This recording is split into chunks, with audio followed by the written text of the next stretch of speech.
আজকে আবার চলে আসলাম আপনাদের সামনে একটা নতুন রেসিপি নিয়ে। আজ আমি বাটা মাছ আলু বেগুন দিয়ে ঝোল রান্না করব।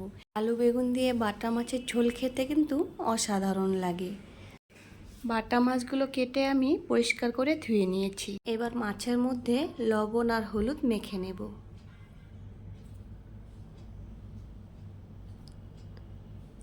লবণ হলুদ মাখা হয়ে গেছে। এবার একটা কড়াই বসিয়ে কড়াই গরম করে দিয়ে দিলাম তেল। তেলটা গরম হয়ে গেলে মাছগুলো আমি ভেজে নেব।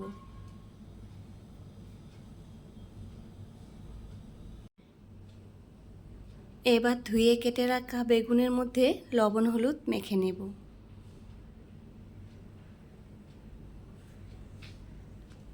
লবণ হলুদ মাখা হয়ে গেছে।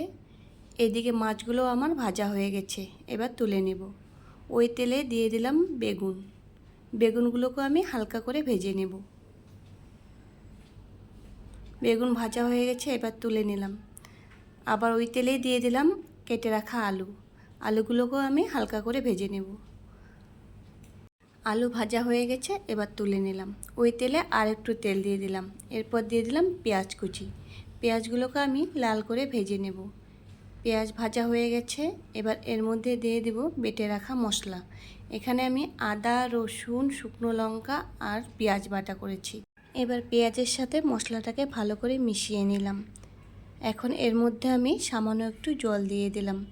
এরপর দিয়ে দেব স্বাদ মতো লবণ, হলুদ গুঁড়ো, জিরে গুঁড়ো আর কালারের জন্য দিয়ে দিলাম একটুখানি কাশ্মীরি লঙ্কার গুঁড়ো।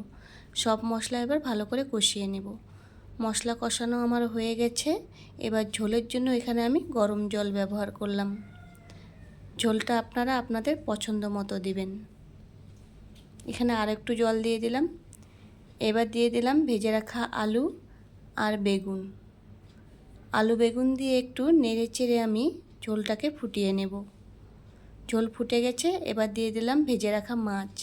একটু নেড়ে চেড়ে 2 মিনিট মতো ফুটিয়ে নেব। 2 মিনিট পর দিয়ে দিলাম কুচি করে রাখা ধনিয়া পাতা। এবার নেড়ে চেড়ে নামিয়ে নেব।